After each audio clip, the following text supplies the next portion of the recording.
It's the smoke monster.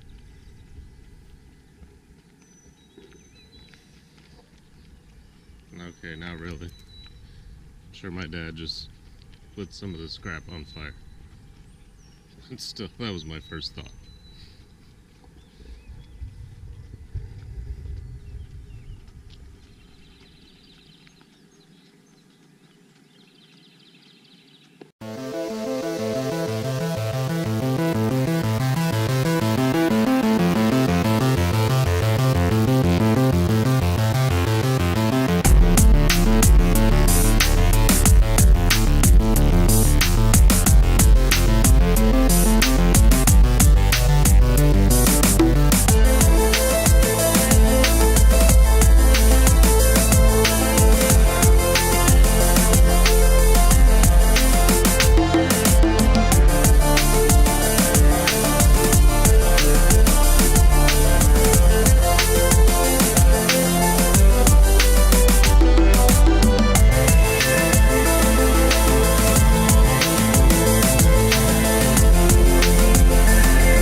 Let's try a little voiceover narration for this video.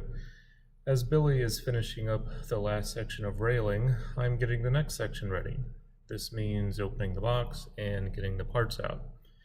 Inside each box is a top and bottom rail, ballusters or spindles, brackets, and screws. And each rail has a heavy piece of aluminum inside, which I pull out.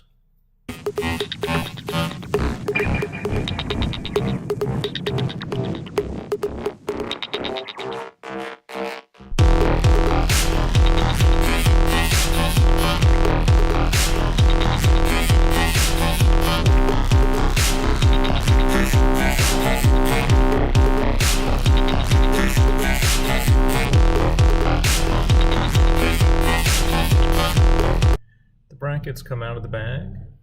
I open the bag of screws, but don't dump them out. I then unwrap the ballusters. It's hard to see, but the rail kits that are 6 feet or longer have a special baluster to help hold the top and bottom rails together.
Put the brackets and ballusters down where we'll use them next, and put the screws down for Billy to put into his tool belt.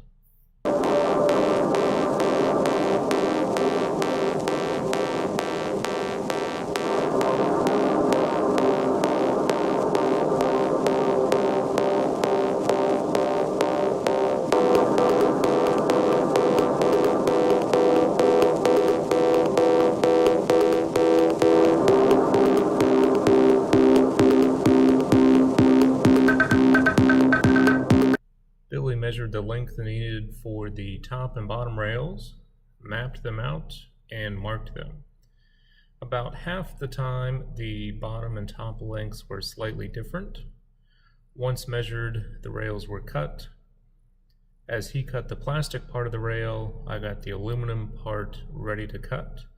The bottom rail was just three-sided, so it was easily cut with tin snips by hand.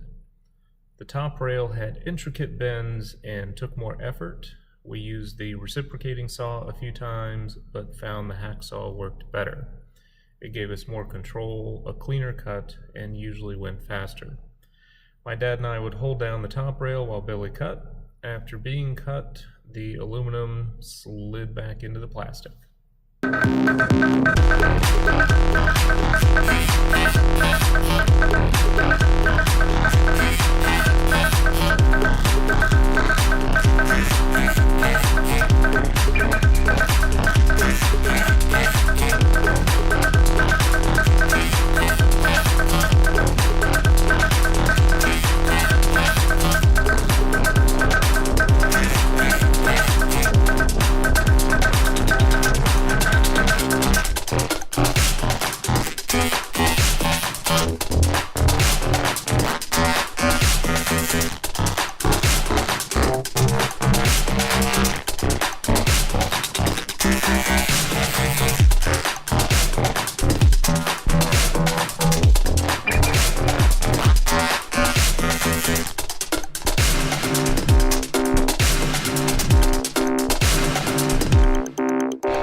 Scrap 4x4 to act as spacers for the bottom rail.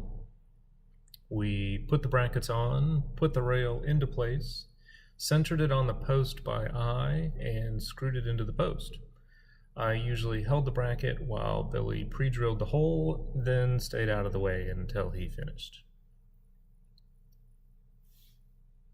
Once the bottom bracket was installed, the balusters went in.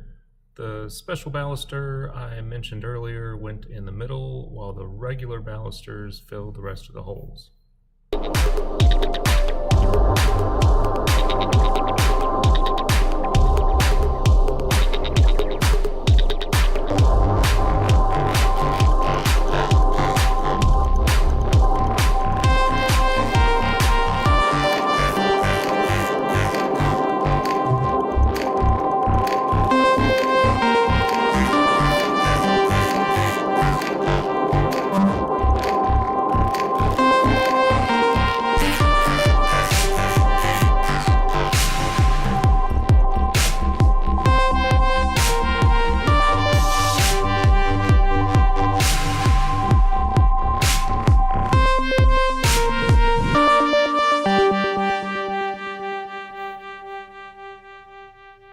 Then we slid the top rail onto the balusters. With the special baluster, we needed to use some extra force to push it on, but generally speaking, it just went on like a zipper, where you started at one end and worked the way to the other end. We repeated the process with the brackets by aligning them, pre-drilling, then screwing them into the post.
Once that was done, we could get the balusters plumb. Because the rails were floating in the brackets at this point, we could tweak them just enough to get the balusters to be straight up and down.